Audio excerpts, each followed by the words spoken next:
Welcome, everybody. Thanks for being here. We're going to give everyone just a couple minutes to get settled and logged in, and then we'll get started.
Everyone, welcome. Thank you for being here today for our final in our Methods and Challenges in Conducting Health Equity seminar series. My name is Sarah Brewer. I direct the education program here at Accords, and I want to welcome everybody. Before we get started, a little bit about Accords. Accords is supported by the University of Colorado School of Medicine and Children's Hospital Colorado, and it's a unique one-stop shop environment for faculty to conduct pragmatic research, receive various types of services and supports for grants and projects, and incredible mentorship, training, and education in health services research. Accords conducts pragmatic research in real-world settings to improve healthcare and outcomes. We provide a multidisciplinary and collaborative research environment, strong methodological cores and programs led by national experts, consultation and team building for grant proposals, extensive mentorship training and support for junior faculty, and extensive educational offerings like this seminar series. We have some upcoming events. Jordan, do you mind flipping to our next slide? This is our final seminar for the year before we go on our sort of summer hiatus. But we have one last education program for the year, which is CopperCon, our Colorado Pragmatic Research and Health Conference, which is June 5th and 6th. Registration is still open. We encourage you all to come join us. We have a really phenomenal lineup of speakers. I'm really excited to hear from some of the featured speakers you see on your screen now, but as well as a number of other folks who will be sharing methods and some innovative approaches at CopperCon. And you can see that that link to more information about the meeting as well as registration info there on your screen. Before I introduce our speaker today, I do just have a couple of housekeeping items for our seminars. So the first is please go ahead and use the chat throughout the session or the Q&A function. Share your questions, comments. We will have time for moderated Q&A at the end of the talk. And second, please complete our evaluation at the end of today's seminar so that we can continue to provide the best educational seminars and other offerings for all of you. So today, I am really thrilled to introduce, as part of our Methods and Challenges in Conducting Health Equity Research, this is the last of 8 talks in our series, and today we welcome Dr. April Oh. April Oh is a Senior Advisor for Implementation Science and Health Equity in the Implementation Science team in the Office of the Director and the Division of Cancer Control and Population Science at the National Cancer Institute. She leads efforts to advance the intersection of implementation science and health equity research. Dr. O has led NCI research initiatives in multi-level health communication, social determinants of health, neighborhood and policy effects on community health, obesity-related behaviors, and digital health technologies in cancer prevention and control. She's previously served as Senior Policy Advisor to the 19th U.S. Surgeon General on nutrition and obesity-related programs. Please join me in welcoming Dr. April O today as she presents Advancing Health Equity in Cancer Prevention and Control Through Implementation Science. Welcome. The floor is yours. Great. Thanks, Sarah, and thanks, Jordan. Really appreciate the invitation to join this group. And I also love learning more about this group and the different activities that you all host. So thanks again for inviting me as part of this series. All right. So I just want to make sure, Sarah, maybe you can help me. Can you see the title slide? It looks perfect. Okay, awesome. Thanks so much. All right, so before I start, as Sarah was saying, it's totally fine to put any questions or comments in the chat. I think we're a pretty small group, so that'll be good for us to be able to even have some time at the end for some dialogue. So please put those in the chat. I may not be able to address them during the talk, but we'll do my limited multitasking skills, but we'll have some time at the end. So before I start, just want to share that the views here that I'm presenting are my own and do not necessarily reflect my employer, the National Cancer Institute at NIH. So I am joining you all here in my home office right outside of Washington, D.C. in Arlington, Virginia. I do hope that one day I'm able to visit you all at your campus, and we have an Implementation Science Center and Cancer Control there at the University of Colorado, and I've really enjoyed engaging with that center in particular around many of the different initiatives and pilot studies and training work there at that center. Before I begin, I just wanted to start off with a little bit of ground setting in the conversation for today. So last year, Rachel Shelton, Prajakta Adsul, myself, Natalie Moyes, and Derek Griffith, we published this paper.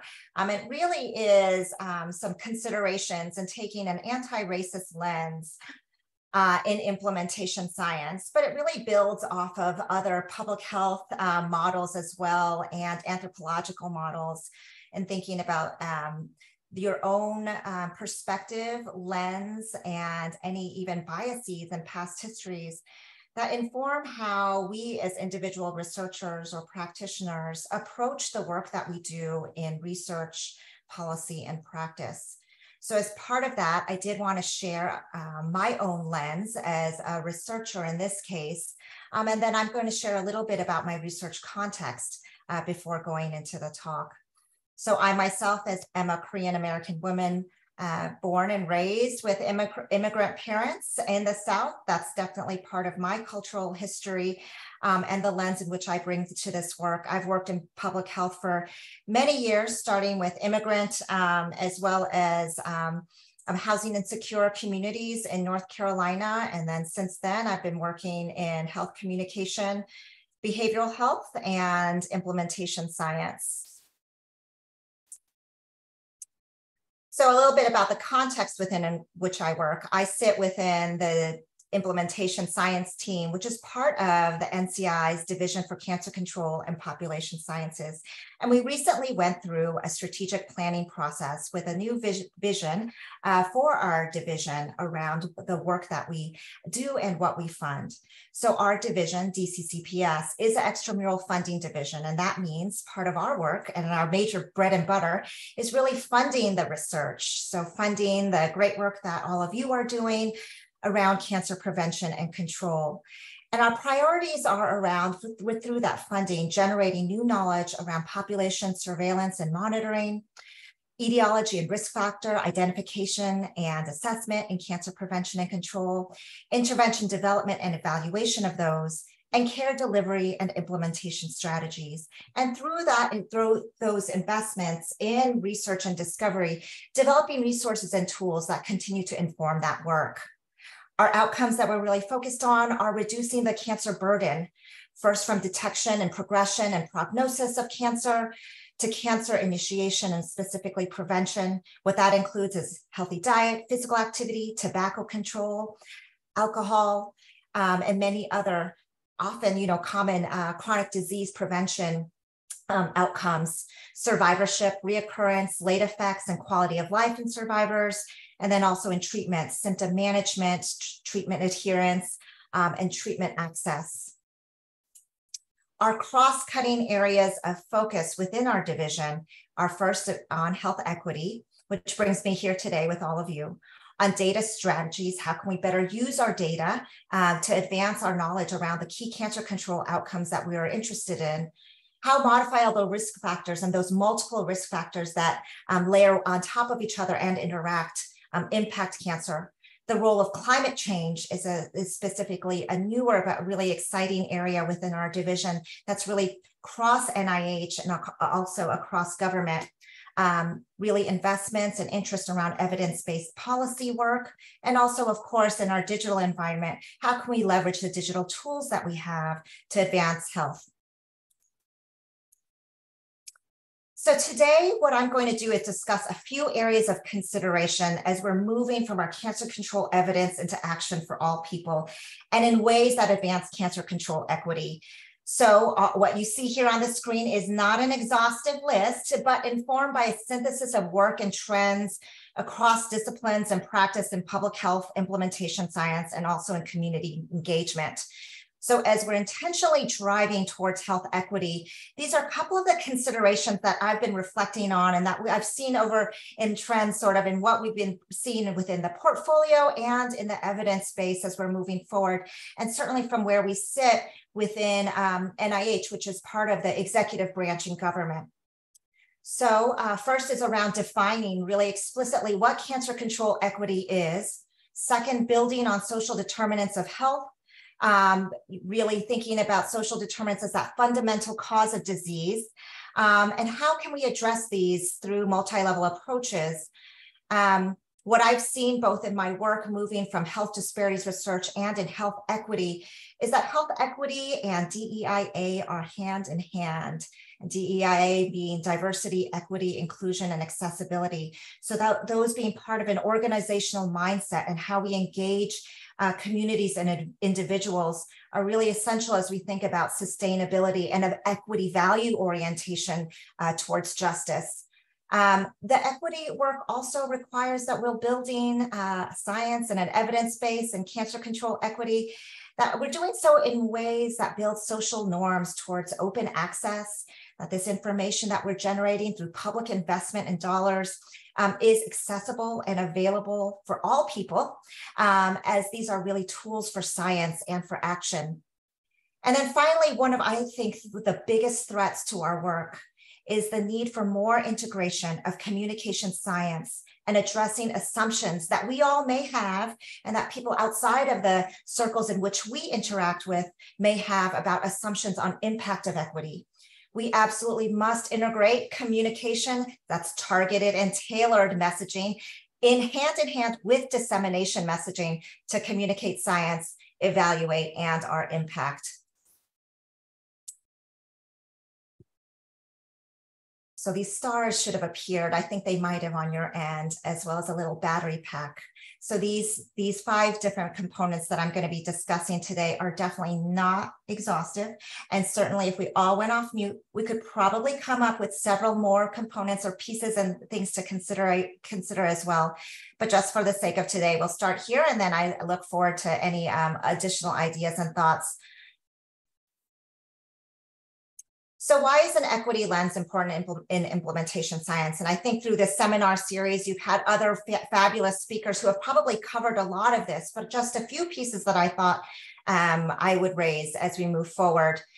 Specifically, our evidence-based interventions may not be equitably applied Specifically, some of those evidence-based interventions are interventions that really were tested within communities and health systems and organizations that may be more of higher resource than in communities that may actually be experiencing inequalities.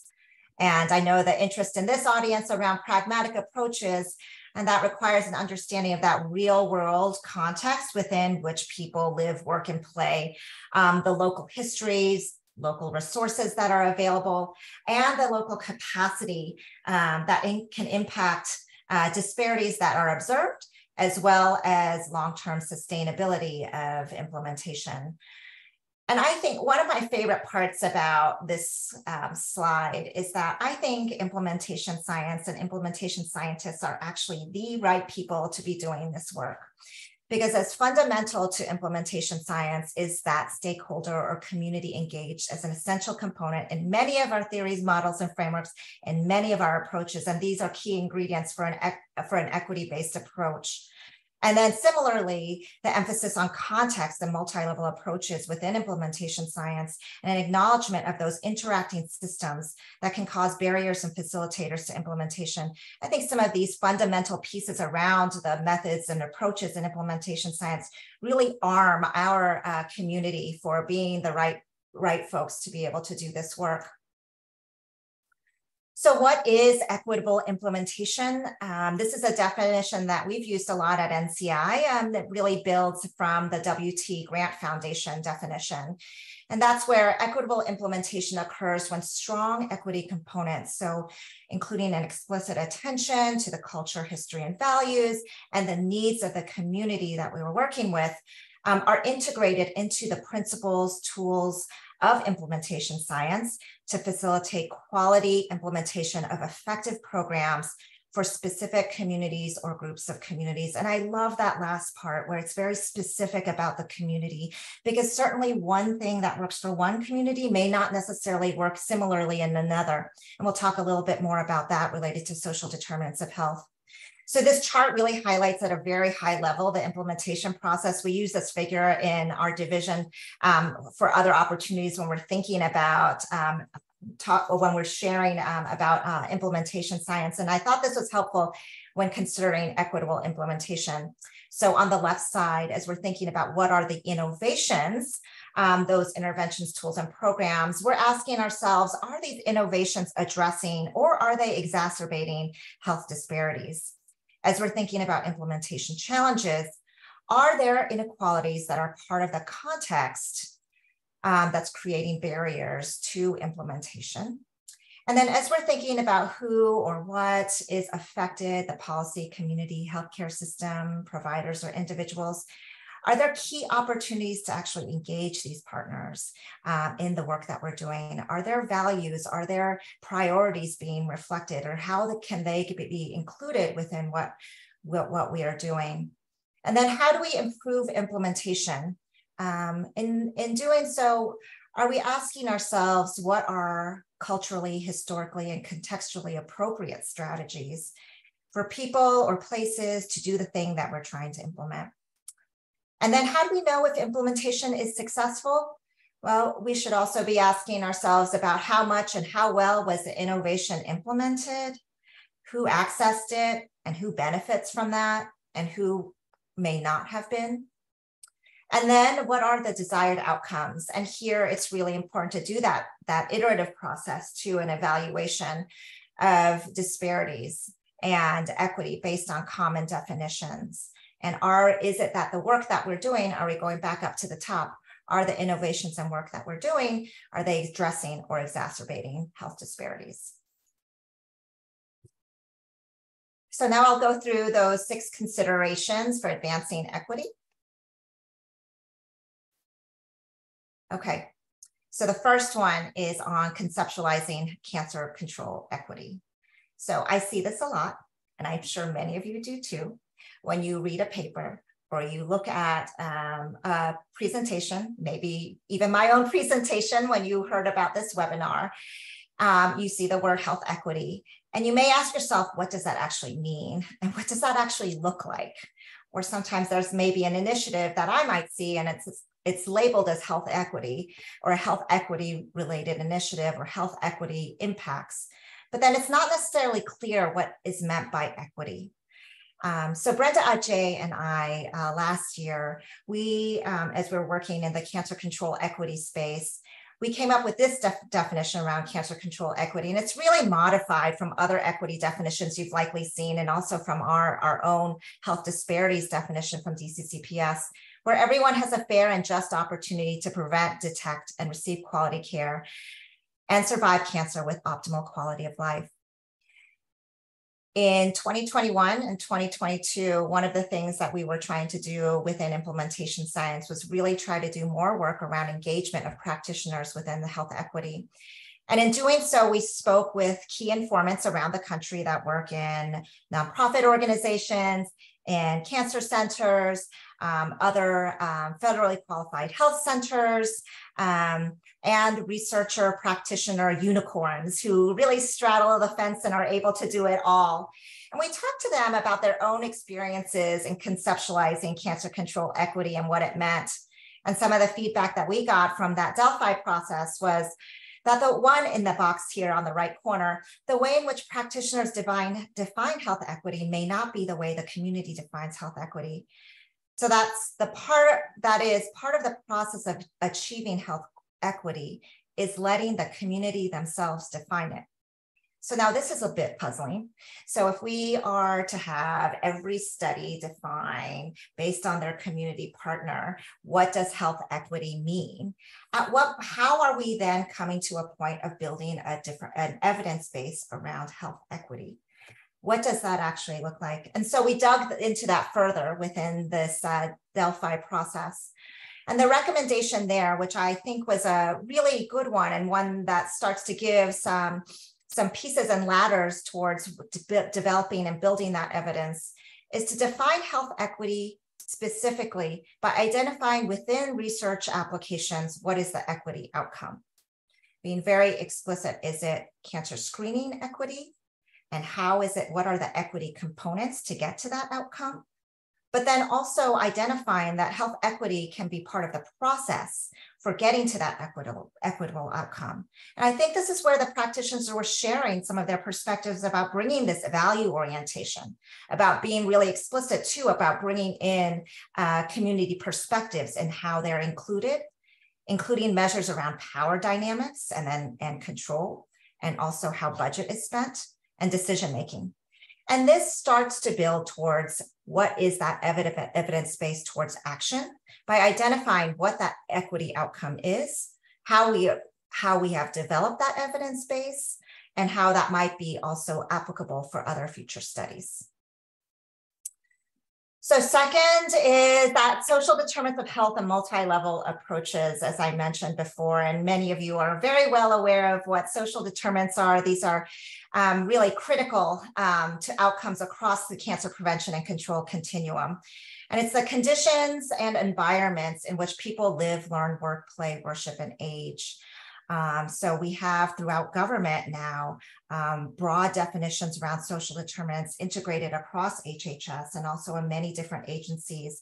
You see here on the right side, we have the Centers of Disease Control and Prevention, CDC. They have recently revamped their SDOH definition. Community-based organizations such as NATO up at the upper right corner also have frameworks and definitions and conceptualizations around social determinants of health.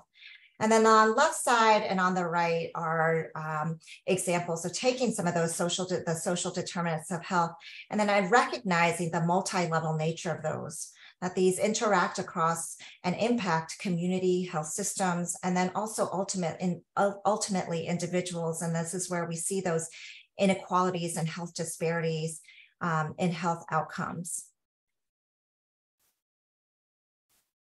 So what would the research agenda look like potentially in integrating social determinants into what we're doing in implementation science? Well, there are two different aspects of this, and there's certainly other ways to conceptualize this as well. But one is certainly as we're thinking about the outer context of the work that we're doing, thinking about those contextual and multi-level impacts on our implementation outcomes and also on that equity outcome that you've specified in your research project. And in the Implementation Science Centers for Cancer Control, we wanted to pilot this and work with our network of investigators around how to include SDOH in that outer context conceptualization, specifically in the organizations in which the centers are working with. What are the social determinants of health that are impacting that catchment area? And certainly those could then inform and impact implementation strategies and the different outcomes that are being studied. Using that information around outer context of those implementation laboratories within ISC3, our centers are now taking that information and conducting implementation pilot studies.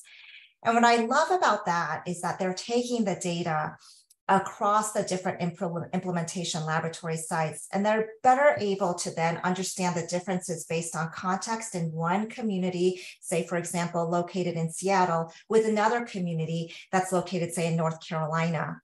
And you start to see some differences around the implementation. What they're doing really specifically is around implementation of health-related social needs screening and how that might function differently or similarly across different organizations. As I've mentioned, and as you see here up across the top, there are those social determinants, which are those structural, societal level factors, and then there's a social risk, which is our community level factors. That's the social determinants are impacting the risk environments in which people live. That might be our transportation systems, our educational systems, food access, for example, and then those health-related social needs are really at the individual level.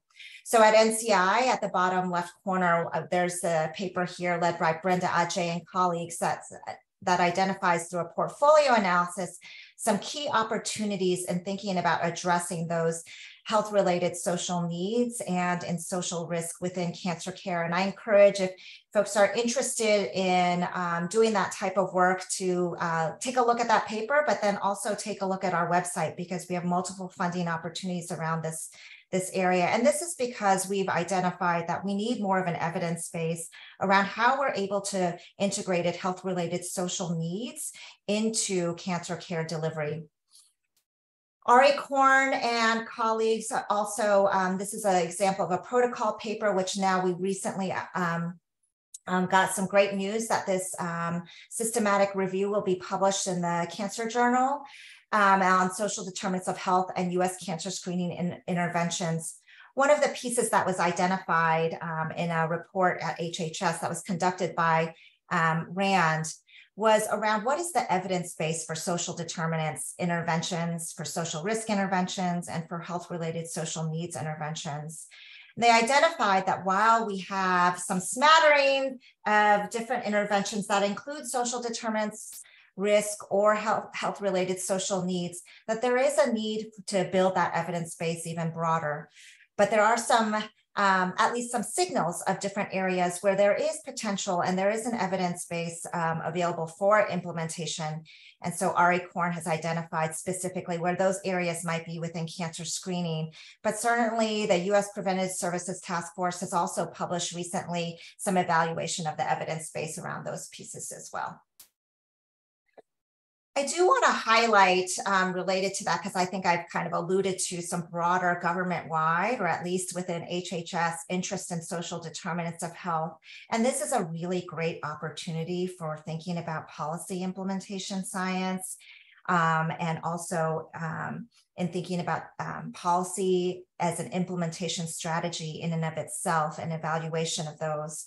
So 3 quick examples as CMS has prioritized addressing health-related social needs in Medicaid. And there's been opportunities offering through demonstration opportunities to support states in addressing health-related social needs, specifically with the goals of improving coverage around access and health equity across Medicaid beneficiaries. There's really this acknowledgement now that as much as 50% of health outcomes in Medicaid populations, health-related social needs can account for those. And so there's a stronger interest in around those measurement and then also demonstration projects to address those. And that's related to some other tools that they have been publishing around redesigning care for social determinants of health, which I have listed here on the slide as well. And you can go to that link at the bottom to learn more about some of these. But this is just an example of some of the other broader government-wide interest areas around policy and opportunities for implementation science. The Biden-Harris administration recently in September last year, 2022, published a strategy around hunger, nutrition, and health. And within that, there's multiple policies that are also identified where there's opportunities for thinking about implementation science and implementation applications around health equity, specifically around food access related programs. And I have here at the bottom, and thinking about some of those policy applications within equity, is that iterative process that David Chambers, Ali Abazid, and myself tried to highlight as part of a learning health policy system. Certainly within those, there's still a great need around thinking about metrics, and then also how we're conceptualizing policy in of itself as an intervention or as part of a strategy. For example, were two areas in which we differentiated some of those different opportunities. So I mentioned before one of these components and the Delphi study that we had conducted last year. One of the key findings from the Delphi study was the need from practitioners around an organizational equity mindset, or even like a knowledge map or framing. Essentially, a foundation for cancer control equity was necessary and instrumental in facilitating the work that they were doing. So when they were talking about mindset, I was like, what does a mindset mean? Is this a scientific term? What does this mean? And they really articulated it as a set of awareness, set of beliefs and expectations that individuals and communities may hold around equity, their understanding of what equity is, the importance of it, and their own and their institution's responsibility in promoting it. So this includes aspects of accountability. So mindset seemed to incorporate many of these pieces: awareness, attitudes, beliefs, accountability. But overall, it meant that they were thinking about how the organization in and of itself is equity mission critical, and how is it embedded within the organization's behavior to advance equity. So some of the recommendations that came up in thinking about that, and these are important for us to consider in implementation science, is that within organization, there needs to be this evaluation, a systematic evaluation of what that current mindset is around equity, and specifically thinking about that conceptualization of the equity outcome. And who owns that outcome? Who ultimately benefits? And who is accountable for achieving that outcome? How is it prioritized within the organization? And then what are the structures and pieces that will hold people accountable to that outcome? I think some of the practitioners felt like they might be the lone soldier or the lone advocate for health equity. And when embedded in an institution where it's unclear where the organization might stand, it becomes really challenging to do implementation. Related to that, in order to achieve or get to that equity mindset, there was an encouragement for more capacity building within colleagues, practitioner colleagues, and then also in leadership knowledge, resources and skills for advancing equity. The need for more tools and how to do so and how to do that in practice. And then also a need, because of the diversity of communities that were represented in this Delphi study, broadening the scope of equity beyond race and ethnicity to start to think about immigration status, to think about SGM populations, age, to think about even value orientations, urban-rural dynamics and differences, and really ultimately that intersectionality of those pieces. Within that work, there's a need, and if we're thinking about accountability and also sustainability about who owns this process and how do we get the work done, is around organizational policies and strategies for fostering equity in implementation. Practitioners reported that organizations need to implement equitable practices internally. And this is where some of that DEIA work comes in. that in order, and I've seen this, and you all have probably seen this even in your own work, that health equity research and DEIA, or diversity, equity, inclusion, and accessibility, those practices within research go hand in hand in being able to facilitate and sustain health equity research within organizations and institutions. And now recently the National Academies of Medicine had published a report around advancing STEM and DEIA, and I really encourage folks to take a look at that. There's different theoretical models included, but also specific strategies. We really need to think about the workforce as well as within the practitioner setting, as well as within our own research organizations. The incentives and processes for holding organizations accountable, and then also broadening equitable access to health-related data, resources, and tools were other pieces that came up. I think that many of you are probably very familiar, and we had, I think as part of this series, an expert come and talk about community engagement principles and strategies, and even offered some really great examples of doing those. I think my purpose for sharing this slide here is really to highlight that at NIH, we're also really listening to that work. And we have funded across NIH institutes and centers community engaged work. And there's several networks even that I could highlight from the National Institute of Minority Health and Health Disparities. And certainly within NCI, there's a strong interest in community engagement and also patient engagement. But I do want to highlight the COMPASS program here, the icon that I have here on the right, where as part of the COMPASS program, which is funded through the NIH Common Fund, which is a fund from the NIH OD that is utilized to really build and promote innovations that any one IC, institute, or center could not do alone. And as part of this COMPASS program, NIH for the first time really will be funding community-driven interventions on structural social determinants of health. So this is where communities themselves are applying for the grant application, and communities themselves will be getting the funding. And this is a 10-year initiative, and we do some matchmaking with research institutions, but also encourage the community organizations to identify their research partner to do the work. But as part of that work, in being a part of the COMPASS program and thinking about that initiative, at NCI too, as we've been thinking about health equity and community engagement as one of those sort of process piece in order to reach equity, there's certainly the spectrum and continuum in thinking about community engagement.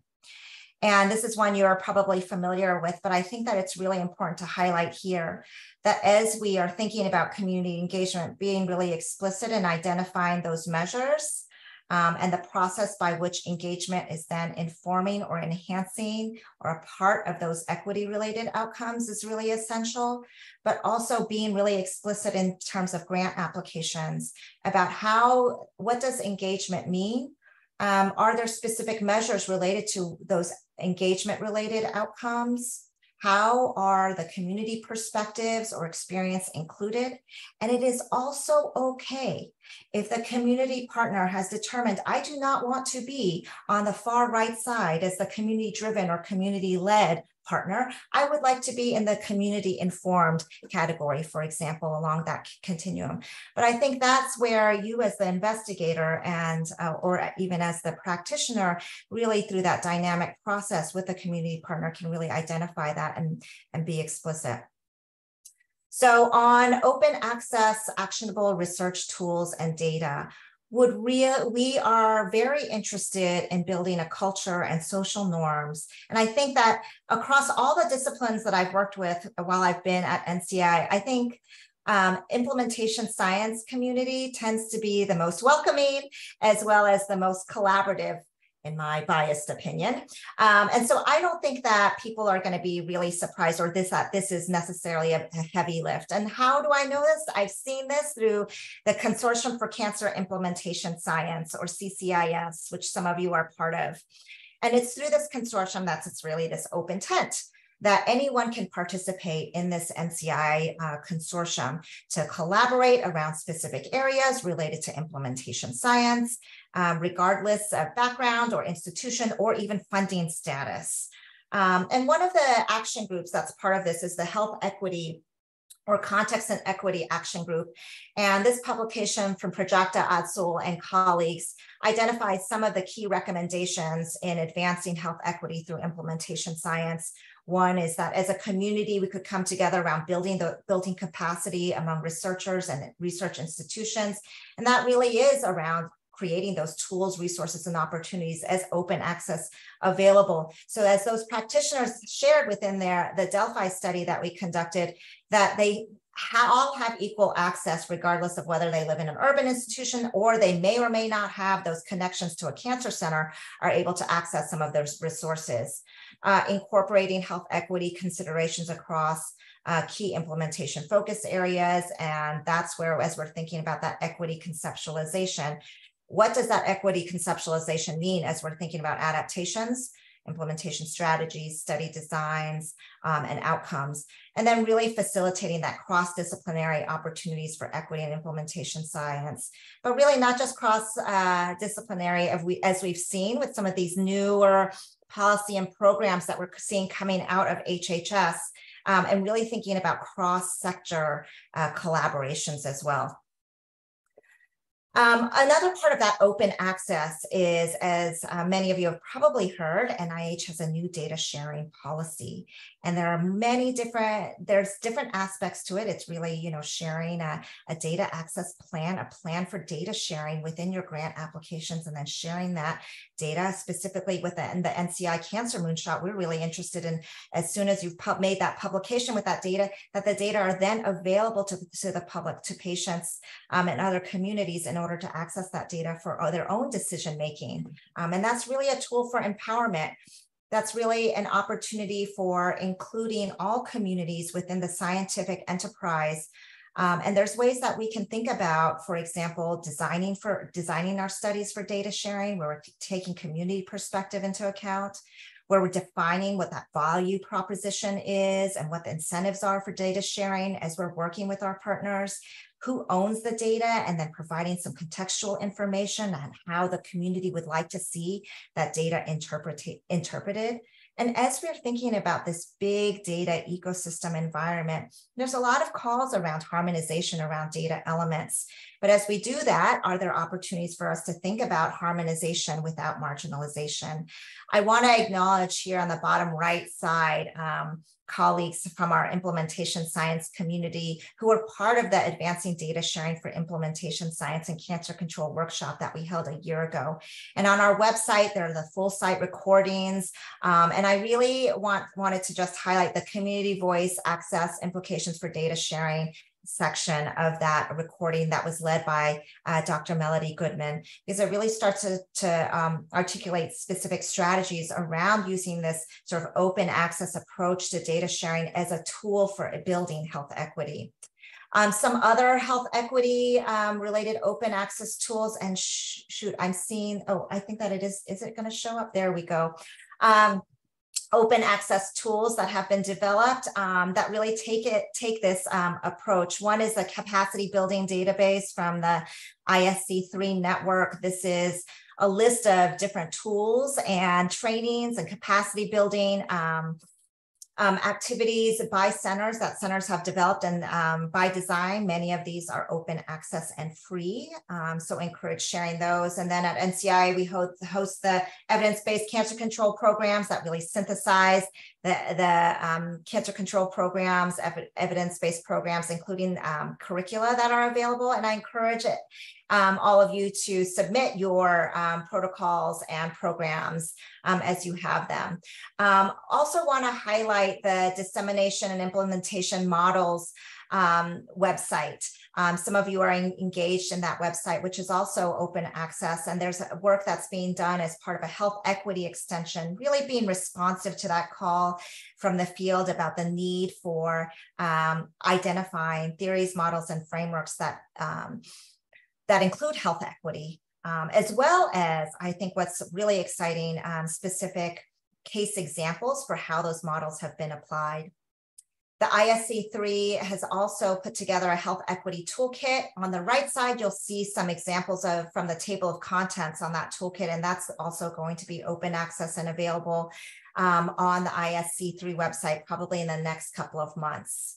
But definitely send me an email or any ISC3 colleague that you may know to let you know if you don't see it on the website soon. So this last message or this last point is a little messy. And I'm going to ask you all for your patience and help on this one, because this is one that I've been tossing around and thinking about with colleagues at NCI around that stronger integration with community science, health communication science, and impact assessment into what we're doing to advance health equity through implementation science. So as I mentioned before, I think one of the biggest risks to our health equity work is information access and communication. Who has the data? Who is controlling the narrative? What is the message? Who is the audience? How are we communicating impact? And what is the value orientation towards that impact? I think all of you have probably seen this really come alive in the news across the country. I think you all have probably seen this come alive even in the COVID pandemic around vaccination and also in testing. So misinformation and disinformation is certainly part of the environment within which we will be operating when we're thinking about inequalities. But it's also not just misinformation and disinformation, but who has access to the information that we're sharing, and is it communicated in a way that leverages our communication science? So for example, the Health Information National Trends Survey, which is an NCI-funded national surveillance survey, we recently included measures around values, political values, social values, individual, family-related values, and did an analysis, and I have here listed in the citations below. Katie Healy led that work and identified that value orientation really was associated with how people receive specific messages around science. Messages also around behaviors related to cancer prevention and control, specifically tobacco, alcohol, even food-related behaviors. And then another work that Cam Rising led around pink ribbon labeling, the information around the association between alcohol consumption and breast cancer risk, and how pink ribbon narrative can really influence screening-related behavior as well as alcohol consumption-related behavior are two different examples for why that communication component, as we're thinking about implementation, is both an opportunity and a potential threat if not accounted for. So we need really recognition and integration of that bidirectional communication model as we think about engagement at the patient and provider level by providing that health communication and thinking about the information that we're sharing that's going to impact innovation, empowerment, and certainly has some other potential opportunities around advancing health literacy. At the organizational level, without sharing that information and specifically targeted and tailored information about what our equity outcome is and the perceived value, it's not going to necessarily, without doing so, we may not actually build towards that accountability piece within organizations around health equity. And at the community level, that communication science can drive strategies around implementation, incorporating local culture, the social norms of engagement, and again, around who is controlling the narrative for what's happening around equity. I have here at the very bottom the two different assessment pieces, because we recently have been exploring this both in tobacco control and also in large centers initiatives around application of the translational science benefits model. And what's cool about that, and then this comes from the University of Washington at St. Louis colleagues, what's cool about that is that we're starting to articulate what those potential benefits and impacts are across different stakeholder or community partners for their science and research. And it starts to inform also the messaging around the impact of science. And as we, certainly from where I sit within NCI, we're always thinking about what is the public investment and how is it that we're communicating value to the public around those. Okay, so here's the part where I think I will stop presenting and invite all of you to join in for any questions or comments. And here's where now I have N equals what? There's so many different considerations for advancing equity through implementation science. So I'm hoping that we can have some time for dialogue and exchange around those pieces. Before I do that too, I do want to share hot off the press. I am so happy. I am so excited that I'm sharing this with all of you. You are the first people that I'm sharing this with. We have a notice of intent to publish for a funding opportunity announcement to advance cancer control equity research through transformative solutions, both for a coordinating center and also for a set of U19 centers.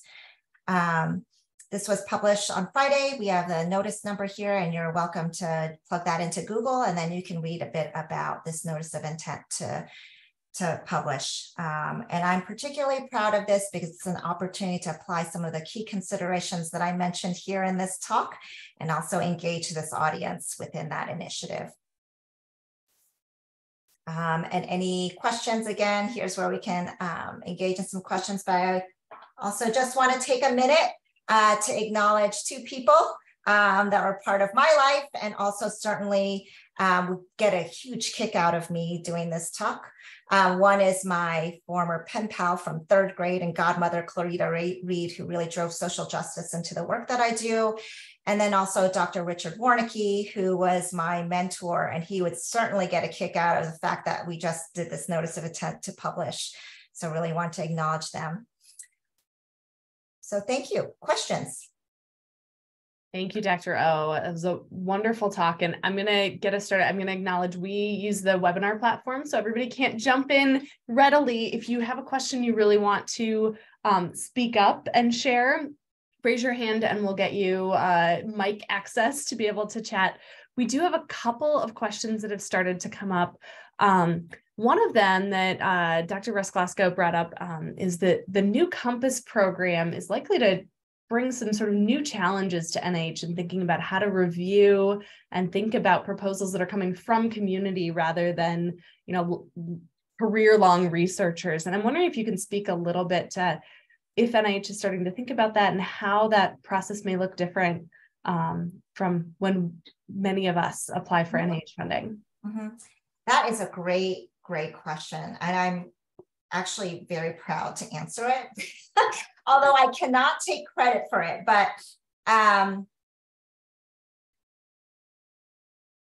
the way NIH is approaching this is so drastically different. So, for example, included in reviewers for this last round of COMPASS were people with lived experiences, people who are not our typical sort of peer-reviewed panel. So people with and without PhDs, but really people with practical real-life experience that are part of the work. What we did also even in scoring, the scoring criteria, which we have published online, and I can certainly get the link and share that with everybody. How we evaluated the work was also really different in the number of reviewers assigned, but also through voting process.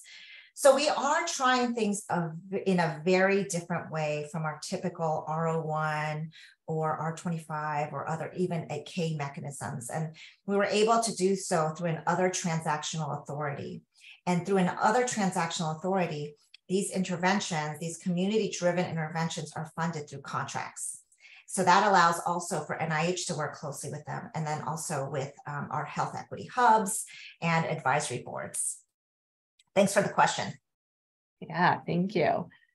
I'm wondering, you brought up a little bit about intersectionality at one point in your talk, and I'm wondering if you can speak a little bit more. Much of the work in this space focuses on one, maybe two identities or community groups that experience equity. And I'm wondering if you could speak a little bit more to incorporating intersectionality and thinking about the more complex identities that people hold that fit into a lot of our context of disparities. Oh gosh, I wish I had the answer to that. I think that what I have seen is that depending on the context if it's a community-based intervention, if it's a school-based, even within healthcare settings or systems. I think that how that's operationalized can look really different. And then again, too, in how the outcome is being specified or operationalized. Where we have seen a bit more, and this is through the Transformative Health Disparities Initiative, also another common fund, is we've started to see even within group comparisons, and within group comparisons starting to look at that intersecting identity, for example, within Black communities or Asian communities or Latinx communities or SGM communities. And some of that work has been really helpful in starting to think about how you operationalize some of that work. But again, also it relates back to sort of, are we looking at disparities based on the intersectionality? Is that even the question? Or is it that we're looking at sort of overlapping life experiences? So I wish I had a better answer to that, but I know there are other experts, and certainly within our Office of Sexual Gender Minority, they've been leading a lot of that work too. Yeah, great. We have a question in the chat about specific plans or new opportunities related particularly around pediatric implementation research and in the health equity space. I'm wondering if you could speak to the pediatric population. Yeah, that's a great question.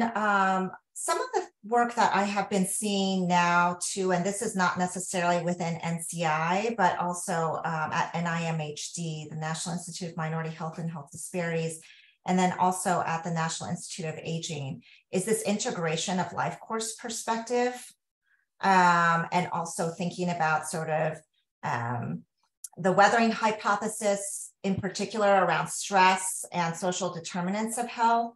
But related to implementation research, I know that NIA and then also NICHD and National Institute of Child Health have been doing some more work around implementation science.